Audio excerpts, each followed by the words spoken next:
5:15 का समय हो चुका है और अभी भी हमें लगभग 3.25 किलोमीटर के लगभग और जाना है। स्पीड हमने थोड़ा बढ़ा लिया अपनी। ये सामने फिर दोबारा खड़ी चढ़ाई आ गई, बिल्कुल जबरदस्त चढ़ाई। पता नहीं भगवान शिव हमारी कितनी परीक्षा लेंगे।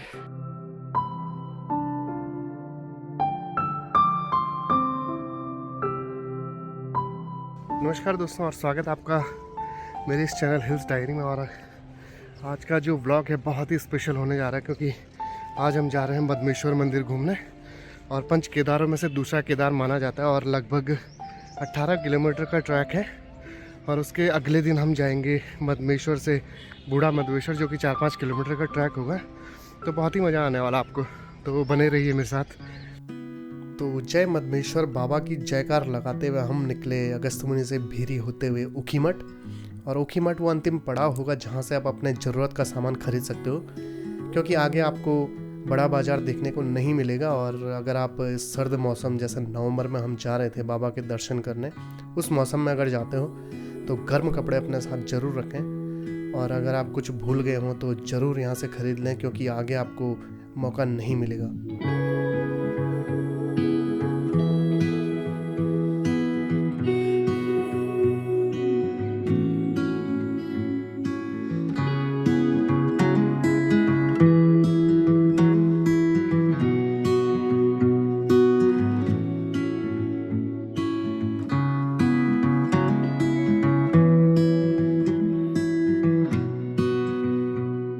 आगे बढ़ते हुए हम एक और सुंदर हिल स्टेशन पहुँचे, मनसुना। मनसुना भी काफ़ी बड़ा बाज़ार है, लेकिन ऊखीमठ बराबर सुविधाएं तो आपको नहीं मिलेंगी। लेकिन फिर भी अगर आप यहाँ से कुछ ख़रीदारी करना चाह रहे हो आप ले सकते हो, क्योंकि काफ़ी सारी दुकानें यहाँ भी देखने को मिलती हैं। और ये अगल बगल के जो गांव हैं उनका मुख्य बाज़ार है और अगल बगल के गाँव के बाज़ार का केंद्र है।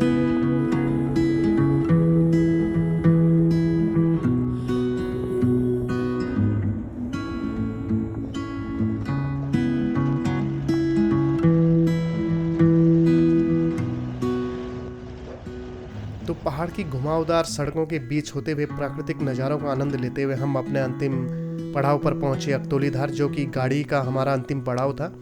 और यहाँ से लगभग 14.5 किलोमीटर दूर है मद्मेश्वर बाबा का धाम। और अगर मैं बात करूँ ट्रैकिंग रूट की, तो रांची से लगभग आपको मैं बताना चाहूँगा कि अकतौलीधार है 3.5 किलोमीटर दूर। अकतौलीधार से गोंडार, जो हमारा अगला पड़ाव होगा, लगभग 4.25 किलोमीटर दूर। गोंडार से बंतौली होगा 1.5 किलोमीटर, और वहाँ से 1.5 किलोमीटर खटरा, और वो बिल्कुल मध्य का भाग है। और वहाँ से 1.25 किलोमीटर नानू। लगभग 1.5 किलोमीटर आगे जाएंगे तो मैखंबा आपको पड़ेगा। मैखंबा से कून चट्टी लगभग 1.25 किलोमीटर, और कून चट्टी से फाइनली मद्मेश्वर बाबा का धाम 2.5 किलोमीटर दूर। अगर आप बीच रास्ते में पहुँच चुके हो और आपको रास्ते में विश्राम करना है, रुकना है क्योंकि रात हो गई है, तो नानू एक अंतिम पड़ाव होगा जहाँ आप रुक सकते हो। और वहाँ से आगे अगर आप निकल गए तो फिर आपको फाइनली मद्मेश्वर बाबा के धाम ही जाना पड़ेगा। तो फाइनली हम पहुँच गए अपने स्टेशन पर, और यहाँ से पैदल चलेंगे हम मद्मेश्वर के लिए। और यहाँ से हमारी पैदल यात्रा होगी स्टार्ट।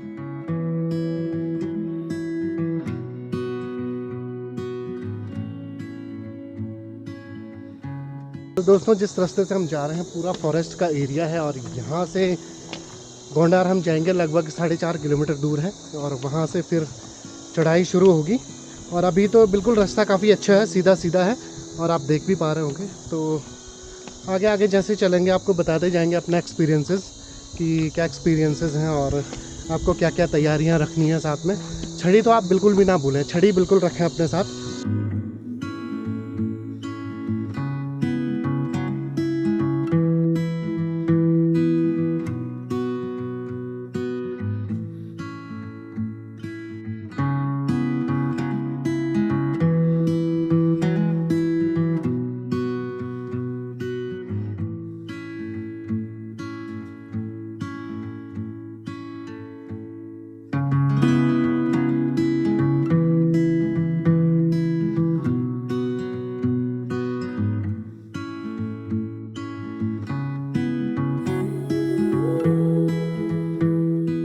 तो दोस्तों लगभग 2.5 किलोमीटर का सफ़र हमने तय कर लिया, 2.5 से ज़्यादा ही कर लिया होगा। और यहाँ पर थोड़ा विश्राम किया क्योंकि धूप भी लगी रही है।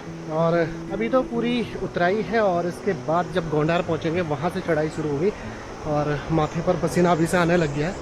तो इससे पता चलता है कि भाई मद्मेश्वर अगर आना है तो बिल्कुल अपने को पहले से तैयार कर लें। लगभग मैं तो कहूँगा कि 8-10 दिन पहले से आप चलने की प्रैक्टिस कर लीजिए, क्योंकि काफ़ी अच्छी खासी कसरत होने वाली है आज। और जो मद्मेश्वर बाबा हैं, भगवान भोलेनाथ शिव हैं, वो हमारी पूरी परीक्षा लेंगे और हम उनकी परीक्षा में पूरा खरा उतरने की कोशिश करेंगे और पहुँचेंगे मद्मेश्वर धाम तक।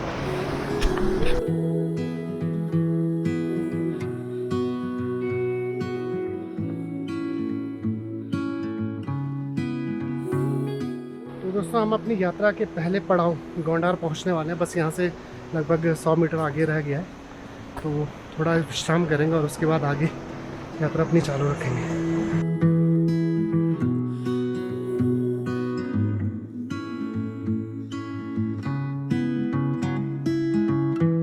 गोंडार हमारी यात्रा का पहला पड़ाव, जो कि बूढ़ा मद्मेश्वर भगवान के भव्य मंदिर के लिए भी जाना जाता है।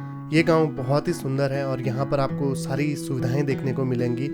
यहाँ पर होम स्टे हैं, होटल्स हैं, आप अपना खाना पीना यहाँ खा सकते हैं और यहाँ पर रहने की भी व्यवस्था है। तो आप अगर यहाँ रुकना चाहते हो और प्राकृतिक नज़ारों की अनुभूति करना चाहते हो तो गोंडार गांव आपका स्वागत करता है।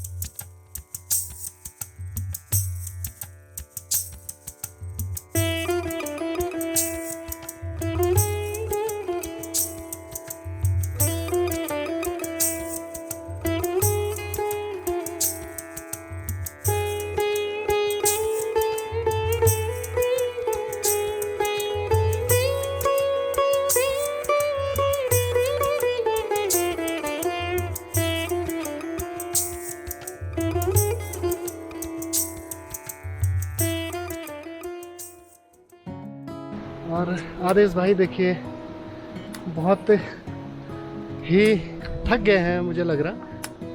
तो कैसे होगी आगे की चढ़ाई शुरू अगर इतनी थकान लग जाएगी तो? देखो ऐसा है, सही बात तो ये है कि जिस हिसाब से मेरा पसीना निकल रहा है, अच्छा, उस हिसाब से पसीना बयां कर रहा है, चीख चीख कर पुकार कर कह रहा है कि बीच बीच में जो चढ़ाई आ रही है हाँ, उसमें थोड़ा सा दिक्कत आ रही है। ये कई दिनों बाद चल रहे हैं, जिससे भी दिक्कत आ रही है, फिर बैग भी थोड़ा सा भारी महसूस हो रहा है मुझे। तो ये सबसे मज़े वाली बात है, यहाँ आदेश भाई के पास जो बैग है इसमें 6.5 किलो का इनका कैमरा है और बाकी इसमें और भी चीज़ें हैं, लेंस वगैरह, ड्रोन वगैरह। तो उससे बैग जो है काफ़ी भारी हो चुका है, लगभग 20-22 किलो। और ऊपर से गर्म कपड़े भी पहने हुए हैं, चलने में ज़्यादा पसीना आ रहा है, सफोकेशन टाइप का हो रहा है। तो जो भी यात्री अगर मद्मेश्वर मंदिर धाम दर्शन करने के लिए आते हैं और यहाँ की जो चढ़ाई देखकर, इनिशियल स्टेज में जो हमने चढ़ाई करी है वो देखते हुए आप क्या सजेशन देंगे लोगों को जो यहाँ आएंगे? देखिए ऐसा है कि हॉबी के आगे चढ़ाई फेल है। बिल्कुल। तो एक सेंटेंस में इन्होंने अपना आपको सजेशन दे दिया है कि अगर आपकी हॉबी ट्रैकिंग करना है, हाइकिंग करना है तो आपके लिए तो जन्नत है। फिर तो थकान तो यार काफ़ी लग रही है, लेकिन बाबा मद्मेश्वर के दर्शन करने की हार्दिक इच्छा है मन में, तो फिर उसके सामने ये चढ़ाई उतनी महसूस नहीं हो रही है। तो अपना एक ही लक्ष्य है, बाबा मद्मेश्वर धाम के दर्शन। तो रास्ते में और भी कुछ मिलता है तो आपको अपडेट करते चलेंगे हम।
हमारी पैदल यात्रा का अगला पड़ाव था बंतोली। प्राकृतिक सुंदरता से उत्प्रोत मदमेश्वर घाटी का यह गांव बहुत ही सुंदर लगता है। अगल बगल आप झरने देखने को आपको मिलेंगे और प्राकृतिक सुंदरता का तो क्या कहना। हम यहाँ कुछ देर रुके और चाय बनवाई, साथ में पार्ले जी बिस्किट। नवंबर के उस सर्द मौसम में अदरक और तुलसी के खुशबूदार जायके वाली गर्मा गर्म चाय के साथ पार्ले जी बिस्किट का मज़ा ही कुछ और है। शायद ही आपको इतना सुकून भरा अनुभव कभी हो, लेकिन इस जगह को निहार कर आप इन सुंदर पहाड़ों की गोद में चलते हुए इस असीमित आनंद को अनुभव कर सकते हो।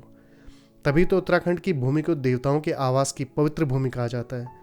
इस पवित्र भूमि की रज को स्पर्श करने का सौभाग्य हमें भी प्राप्त हो रहा था।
हम भी चल रहे हैं, बड़े नेक उद्देश्य के साथ हम चल रहे हैं।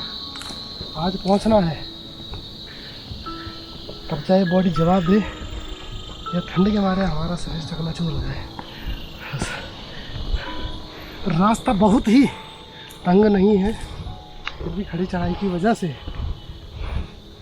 दिक्कतों का सामना करना पड़ रहा है। हर बार मेंटली मोटिवेशन करना पड़ रहा है अपने आप को कि नहीं, आई कैन डू इट। बोल भी नहीं पा रहा है, इतनी थकान लग रही है भाई, बॉडी जवाब हो रही है। शरीर ने तो भाई हार मान ली है, लेकिन इरादे बुलंद हैं। तो खडरा में हम इन इरादों को थोड़ा और फ्यूल देंगे और आगे की चढ़ाई कंटिन्यू करेंगे। तो आदेश भाई, कुछ कहना चाहेंगे अभी के हालात के बारे में?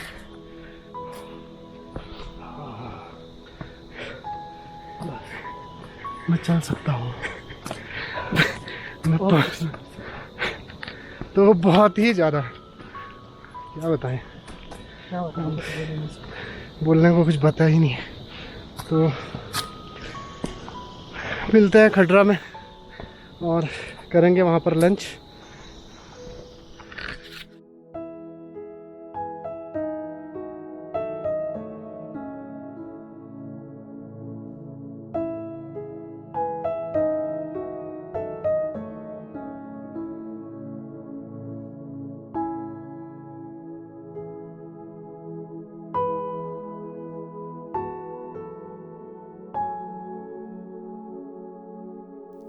पैदल यात्रा में आगे बढ़ते हुए हम अपने तीसरे पड़ाव खडरा खाल पहुंचे। यह हमारी यात्रा का बिल्कुल मध्य भाग है।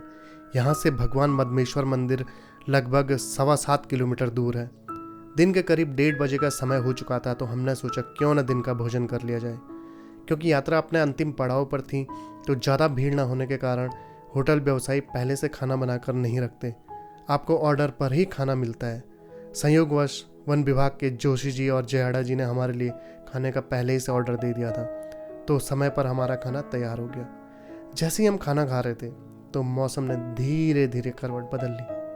काले काले बादल घिराए, मन ही मन सोचने लगा कि पहले ही देर हो चुकी है और ऊपर से बारिश आएगी तो हो गया काम। जगत कल्याण करने वाले प्रभु भोलेनाथ से मिलन की डगर पहले ही कठिन थी और रही सही कसर उमड़े हुए बादलों ने गर्जन के साथ पूरी कर ली। और जिसका डर था वही हुआ, झमाझम बारिश, और हमारे हौसले उस बारिश के पानी में धुलते नजर आ रहे थे। क्या होगा अब? क्या हम समय पर पहुंच पाएंगे? क्या ये मनचली बरखा रुकेगी? क्या मदमेश्वर बाबा की संध्याकालीन आरती में शरीक होने का अवसर मिल पाएगा? यही सारे प्रश्न कौतूहल का विषय बन हमारे मन में मचल रहे थे। अब जो होगा बाबा भोलेनाथ की मर्जी से होगा, ये सोचकर हम मौसम पर टकटकी लगाए हुए थे।